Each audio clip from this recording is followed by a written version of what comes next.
Canción poética, me das derecho a existir de forma simbólica, sin estar reducida, sin miedo, despierta.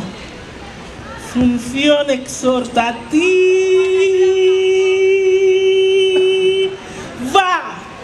Me das derecho a gritar. Grito, un sonido sonoro, redondo, con cuerpo, que va de la tierra al mar.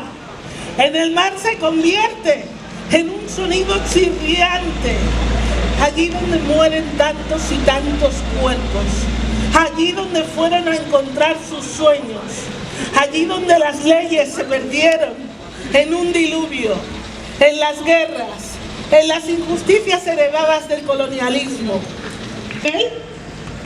En la cueva están las cadenas que me atan. Cueva, eres el espacio de mis misterios, de mi evolución. No tengo pasado. El pasado está en mis constelaciones. Andrómeda, no me dejes sola.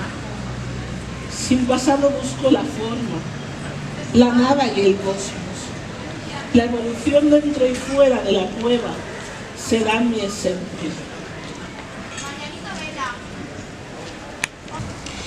No tinc rellotge ni destí, tinc fred. En el meu test gelat no hi creix cap mot per abrigar-me, només el gran desert dels telegrames muts, dels àugurs o dels nàufrags. El passaport que riu ja no m'inventa el cordam dels viatges ni el llapis de color inútil damunt les meves mitges blanques. Hauré d'anar-me'n, sí, a peu, a bar com l'Eure, el tren no passa. Tant és. Si algú em veiés creuar els records, li diria: detura'm i digue'm què no soc, què ja no porto. No tinc rellotge ni destí, ni mocador de llet, ni cel de pomes. Els peus feixucs em cauen, el cap em pesa com un món i se'm desfulla, la pell se'n va. Ja no ens trobarem més. Tinc fred, tinc por, tinc aquell fred immens que sols el cor mesura, el que no donen més que els vius, el fred que no s'enterra mai. Hoy quiero con mi poema a tu corazón llegar. Si no vives la condena, no la quieras tú pasar. A toda la juventud, a todo el que me está escuchando, si jugáis con la salud, la muerte estará acechando. Y si solo es por evadirse, yo os digo de corazón, no vale confundirse, ella atrofia la razón. Si es que antes te has drogado y hoy escuchas mi mensaje, si de verdad estás curado, deja atrás este pasaje. En esta vida no vuelvas a reincidir. Puedes dar gracias a Dios que te ha dejado vivir. Y si eres de los que aún te drogas, yo te digo en este momento, sálvate, que aún estàs a tiempo. Va néixer aquesta tècnica, una de les arts més delicades que, del no-res, pren forma a partir d'un senzill patró dibuixat sobre paper o cartolina. Formes inanimades que esdevindran, després d'hores i hores de treball, obres de la més preuada artesania a les habilidoses mans de les puntaires. Verges, fils, poixets i agulles crearan la filigrana sobre el coixí que, com un ferm tronc, serà l'ànima que permetrà el ball dels petits pals tornejats en fusta de boix, que s'aniran despullant el suau ritme de les rondalles que la puntaire anirà trenant. D'entre els seus dits que, a còpia d'anys, s'aniran desfigurant, en naixeran blondes, punyetes i mocadors, que caldrà conservar com a preuat tresor, doncs poques mans queden ja capaces de crear semblants meravelles. D'elles, les puntaires, en queden el record l'estampa d'aquella figura femenina asseguda, amb el coixí encaixat a la falda i la mirada perduda en un eteri horitzó, ja fora de mar o de muntanya, mentre les seves mans semblen volar com petits ocells quan obren les ales. Les que, com antigues vestals, es consagren guardianes d'aquest art, continuen teixint puntes per gaudi propi, amb l'esperança de poder transmetre els coneixements que han preservat d'una mestria que ha inspirat a poetes i que hipnotitza la mirada de qui resta embadalit, escoltant el dringar dels boixets. En èpoques difícils de la guerra, en temps difícils calien diccionaris especialitzats per facilitar l'ensenyament de la llengua i es va posar a compilar i redactar diccionaris. Quan va comprendre que calien materials per fer reviure el teatre a les escoles, es va posar a escriure teatre per infants. Quan va creure que calia deixar testimoni del daltabaix de la guerra, va escriure novel·la. Quan va poder comprovar que a les aules s'havia perdut l'ús habitual de la poesia, va començar a escriure poesia pels infants. I en tots aquests casos se'n va sortir d'una manera admirable, amb professionalitat i bon gust, com a bona deixeble dels mestres tan excepcional com Carles Riba, Jordi Ribó i Ferran Soldevila.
La Felícia. Amb tinta roja, com una ombrel·la, t'obro la meva veu sota dels núvols i m'empasso la neu per fer-me forta. Escric les notes del vent i canto amb tinta roja. La Felícia. Que poca cosa és tot, i jo voldria ser mar, donar-te, pinyó madur, la vida, en la meva clofolla. I la Noemí, si pogués escollir, voldria ser tu, que rages lliure, sempre nova, sempre endavant, i que dones... Et veuria gelosa de la teva frescor, si sabés que esborres els rastres antics, deixant dins meu l'alè del matí. Moltes gràcies. Duc un vestit antic de seda forta que, de tant dur-lo, m'ha mullat la pell. El gest més ferm queda travat per ell i el crit més viu fa so de fulla mort. Em cansa forcejar en la lluita vana de retrobar el mot just, l'acord real, El vestit vell m'estreny fins a fer mal i tremolo del fred que m'ho encomana. Enyoro la nuesa beneïda que em deixava indefensa en el neguit quan tot podia ser viscut i dit. El compàs jove que no té cap mida. Sota la pell del meu antic robatge soc viva, malgrat tot, i soc rebel. I amb els que lluiten forjo el mateix cel de llibertat des del meu esclavatge. Joan Raspall. De que las opacidades verdosas sean turbias, ni que las olas hayan traído desperdicios a la superficie de la bondad azul. Me sobra la ropa corregida, los zapatos correctos. Mientras obediente detrás de la valla oxidada me siento en el peor nivel, vestigio de la última tempestad. Replego el alma, como si fueran las alas empapadas por el agua de una tormenta, y más inútiles. Y ya sé que no es la valla, pequeña señal amarilla malamente colocada, ni tampoco los escasos metros de distancia hacia la orilla, los que me mantienen añorando el mar a pesar de lo poco apetecible de su descripción objetiva. El contacto prohibido ha desgarrado nuestro acuerdo tierno. Yo amaba el mar y el mar me acogía, inmensamente compasivo y generoso. El mar me envolvía, reagrupando mi cuerpo. Mi gratitud por ella me devolvía dignidad como persona. Lo hermoso del mar es que existe aún hoy. Nadie se escapa de su propia ternura. Nadie se escapa de su propia locura. Se viene del agua y a ella volvemos, convertidos en sueños de mundos ajenos. Fuego, tierra, agua y aire, presente, presente para el sobreviviente. Y complaciente, quien siente, miente, inconscientes, dementes. Mundan Man había sido considerado por sus amigos como un hombre seductor de mujeres, enamorador de la belleza femenina, dicen que machista de naturaleza. Provenía de una sociedad donde la mujer era considerada como un ser ausente de cualquier leve capacidad para pensar, soñar o razonar.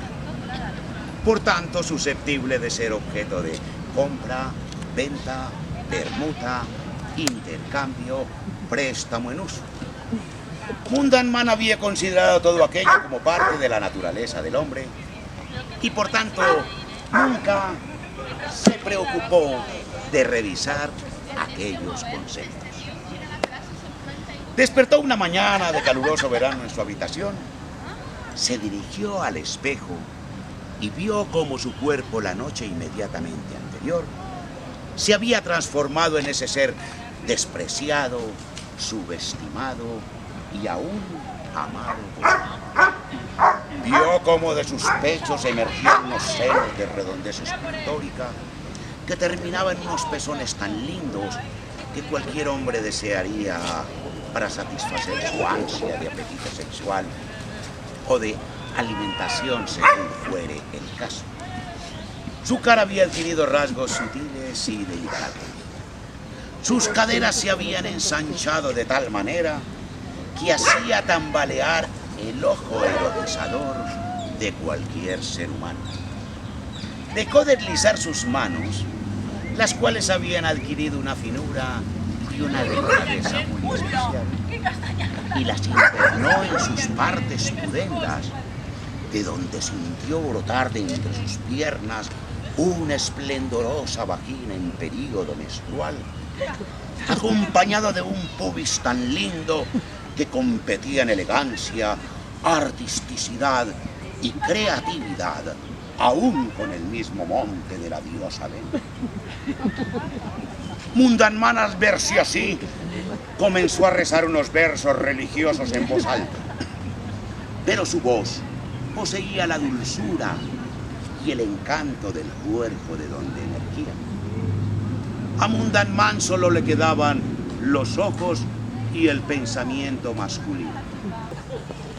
El pensamiento de Mundan Man llegó a casar ese cuerpo con un hombre rico y poderoso que ayudar a proteger esa belleza tan exorbitante que llevaba encima. Vivió en matrimonio, se casó con su marido, vivió en matrimonio durante muchos años, dio a luz un par de hermosos gemelos, sintió todos los dolores que puede sentir una mujer, los dolores del parto, posparto, reparto, esparto, recontraparto. Se enamoró de una forma pasional y romántica, tanto de su marido como de sus hijos. Era el momento más importante para su vida, ya que por primera vez cuerpo y mente se fusionaron en uno solo. Pero pues como todo lo que va, regresa. Despertó una mañana Mundanman en su habitación. Se dirigió al espejo y vio cómo su cuerpo, los senos eran absorbidos por los pectorales. Los rasgos del rostro se endurecían. El sexo brotaba de sus entrañas como una montaña que renace. Cada parte se alargaba o se encogía. Se abría paso al varón a través del camino trazado por la mujer. Se encontraba un poco más mayor. Lo veía tanto en sus ojos como en su pensamiento. Era un momento más desesperante que el anterior, ya que su marido se hallaba acostado en la cama. Por el pensamiento de Mundanman pasó su vida en tan solo un segundo. Sabía que ese ser humano que estaba allí no podría comprender lo que acababa de pasar. Inmediatamente reaccionó, vistió su cuerpo con las prendas del hombre que se hallaba en la cama.